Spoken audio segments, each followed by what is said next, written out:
Welcome to the CKRO workshop. My intentions for this video is to kind of demonstrate how I'm going to set up the Apollo. This is the prototype. Although most all airplanes are set up the same, this airplane is going to be a little different because the wings are smaller. And what this is going to do is this is going to kind of change how we address the angle of attack on the wings to provide the proper lift to get the trim like we want and keep the airplane flying. My goal is to have the airplane flying in all the planes, knife edge, verticals, horizontal, inverted, with ease. With the smaller wings, there's going to be some challenges to get the incidents perfect. And if you follow the web page or the Facebook page, I'll update as I learn, just like I do with the Alchemies and the Shindens and all before. As I make small improvements, I hand that out to the customer so you can improve your airplane. If you have your airplanes built by me, as I learn new settings and procedures, incidents, whether it's incidents or CG or thrust, I include that in my build service. And most of the times it's really just tenths of a degree or maybe 1 or 2% of the movement of the CG. So the first thing I want to focus on is this airplane is a little different from the Alchemies. When I design an airplane and have them drawn up, I always have a baseline to start with for measurements, mostly for my own satisfaction and repeatability when I'm setting the airplane up. So what I'm going to do on this airplane is we're going to use the nose ring. Now, some unfortunate things about manufacturing is, especially on the prototypes and the first airplanes, there are a lot of things that we have to, during the manufacturing process, modify or improve. And one of the things we're going to have to improve on this airplane right off the bat is this nose ring. The nose ring, where the seams are, has a few edges. So that doesn't give us a perfectly flat nose ring to work off of. Most of the airplanes today that I sell have a nose ring to work off because you want a good solid area to make measurements. So what I'm going to do here is I have this little motor mounting plate I'm going to use. You can use whatever you have, a piece of plywood or whatever, to kind of neutralize the lumps and get a general flat surface to work off of. So what we want to try, and especially if we're flying with a contour, you want this to be 0. You don't want more than a half a degree down on any pattern airplane. On this airplane, we're going to try to make it as close to 0 as possible because that's what would be the foundation of our trimming setup. Okay, I've put my motor mounting plate here to levelize the nose ring, and you can see as close as I can get here, we're right at 0 degrees. And this kind of gives me a basis to work off for the rest of the measurements. We're going to fine tune this when I get the motor installed using the shaft of the motor. So now, once we get the airplane set up in the stand where we can measure the nose ring at 0, we're going to move over to the wing.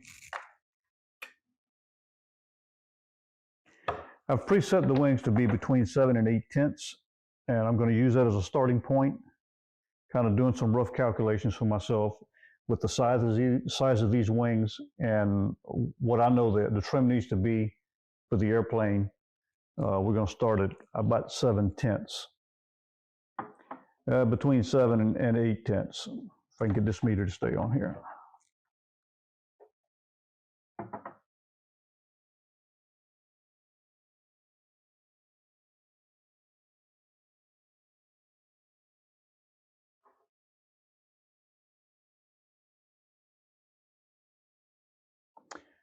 Okay, a rough setup, I'm at 8.5 tenths. And we're going to start here, and I'm going to do some fine tuning later, but right now we're going to start at about 8.5 tenths of incidence on the wings. Now, knowing in the past that anytime you get above 8 tenths of a degree, the stabilizers start needing more and more positive incidence. So on these stabilizers, I'm going to start at 2 tenths of a degree. Now, back in the old days, back when I was flying Patriots and designed the Patriot, There was 1,100 square inches of wing on that airplane. The wing was set at 1/2 a degree, and the stabilizers always wound up at 2/10 of a degree positive. This airplane, because it's flying slowly with smaller wings, may not need 2/10, but I'm kind of guesstimating that it will. So that's where I'm going to start out with this airplane. So let's measure and see where we're at. One of the good things about the stabilizers on this airplane can also be a bad thing. So we're going to have to watch it during the manufacturing process. But on this stabilizer, unlike the Valiants and the Allures, you can clamp both ends of it. And here I have some pretty lightweight clamps. It kind of stabilizes the elevator, so you can put a meter on it and make an adjustment. So, like I said, the wings were set. The fuselage is set at the angle of attack we want it with the nose ring at 0.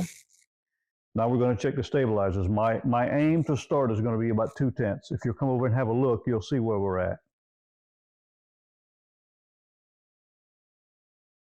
This meter is really sensitive. You can give it a moment here. And you can see we're about 1.8. It may creep to 1.9. Here we go. Anyway, like I said, these are preliminary readings. This puts me in the ballpark. So this, when you get your airplane and you get it out of the box and set it up, if I haven't set it up for you, you haven't paid me to do it, or I hadn't built your airplane, this is how you want to set the airplane up. This is going to give you the best overall flight characteristics, lack of the need for any kind of mixing or trimming with the airplane for knife edge, and kind of get you started on the right path. I'm going to explain once we get going where the CG is going to need to be wound up at, what precautions to look out for. This airplane, we're going to put the rudder servo in the rear. Being a prototype, there's no box here, so I'm going to kind of build the airplane first to make sure before we add the box in the manufacturing process that the servo needs to go in the rear. It may need to go up front, but this airplane has a long nose moment on it. And the good thing about it being only electric is you can move those batteries a big amount to compensate for whether your airplane needs a forward CG shift or a rearward CG shift. On the Alchemies, I had to really make a balance between running a glow or running an electric version of that airplane, and 2 or 3 different propulsion systems for the electric even could have a 100-gram swing. So I had to kind of put things in the middle of the road with the Alchemy. On this airplane, once we get it all locked in, I'll be able to give you an exact placement, and the airplane will come with the rudder servo either suggested to go in the front of the airplane or the rear of the airplane. We're going to make that determination after we fly after I set the airplane up, measure where the CG needs to be. This airplane, the CG, we're going to calculate it at 38% of the mean aerodynamic chord, and I'm going to have that marked for you in the video later on. I want to talk a little bit about the V4, and as you can see, I've got Joseph's unit. He pulled it straight out of another airplane, so I'm going to install it in this airplane. I've pre-cut the front mount that comes with the V4 unit to the proper size and shape. I'm going to have this as a file. I think we've got to download, or some kind of file we'll be able to download on the website with the V4. And as I install other motors and other drives, I'll send the firewalls in a file, and you'll be able to download it right off the website, or you can email me and I'll send it to you. But what we're going to do is I'm going to explain to you how we're going to go about doing the setup where the thrust is correct on the airplane. So in the beginning of the video, I talked about this canopy not being parallel to the wings, and this airplane being set up a little differently, where you have to use a nose ring. So for me to keep the numbers straight in my head, what I'm going to do is I'm going to keep the wing at around 0.7 positive, set the airplane to where the wing's at 0.7 and the thrust is at 0. And that's where we're going to start on this airplane, because calculating the wing area on this airplane And what I think is going to lift the airplane, I believe we need to start at 0.7. We'll know more when we test fly the first airplane, but I'm pretty sure that's going to be correct. If not, I'll make a correction on the video or the website later. But my goal is to install this unit, measure the wing, and I'm going to use my thrust tool that I make for CK Aero. So what I'm going to do is I'm going to measure the wing, and we're going to pre-install this with some super glue, CA. And that way it'll allow us to break it a little bit and move it around if we need to adjust the thrust by moving the mount just a little bit, because the firewall, as I spoke in the first video, isn't quite accurate. It's got a couple bulges in it, and I want to make sure I get that incidence right on the thrust. So I'm going to install the motor in here, and then we're going to take the unit, put the unit on, and then I'm going to stick my thrust tool on there and measure the thrust to make sure that the thrust is at 0 while the wing is at 0.7. So that's what we're going to do here.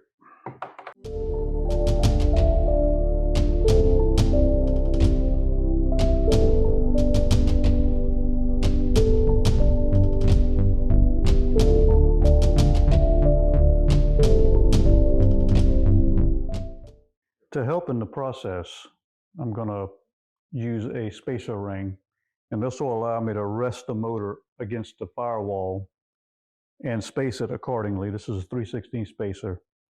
So the motor has a proper spacing. It'll help me tack glue the back of the mount to the fuselage so I can check all my incidences on the motor, and also keep the motor from sagging while I'm doing some other checks.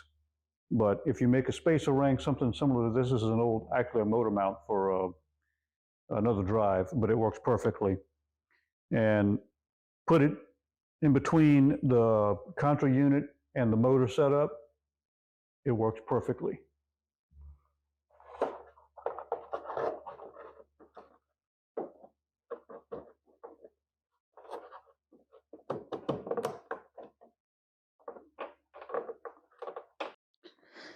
Okay, now we have the spacer installed in the nose ring, and it gives me the perfect distance away from the nose ring. I'm going to go inside and I'm going to tack the firewall in place. Once I'm satisfied with where it's tacked in place and it has enough rigidity and strength to hold a little bit of weight, I'm going to install my thrust measurement tool on the shaft, and we're going to take a thrust measurement.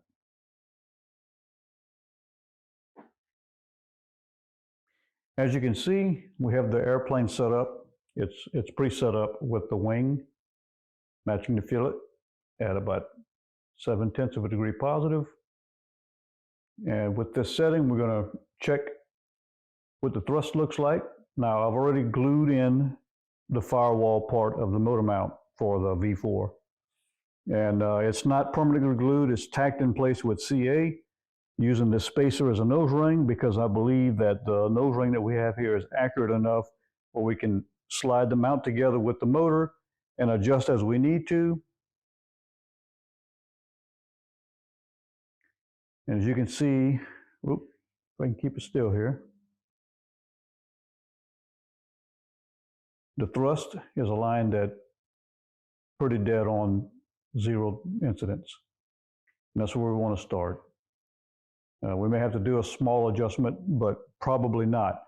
Now, at this stage, with the nose ring in place, we can go in and we can add the rear mount, because we know that the motor is accurate, it's set up, and it's at a perfect alignment. When you add the rear mount, it stabilizes the motor at that setting. A lot of times you take all this apart and you add your rear mount and come to find out you're half a degree off or you're a degree off or whatever, and you can't, it's hard to adjust it at that point. But if you add your rear mount now while it's being stabilized, you're good to go. Okay, I want to talk a little bit about the stabilizer.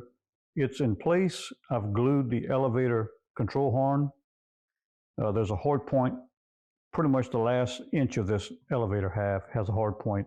You'll have to relieve the flash here where the elevator folds under the skin, so that the control horn will actually go far enough into the skin hinge to allow it to flex You shouldn't need more than about 16 degrees of throw.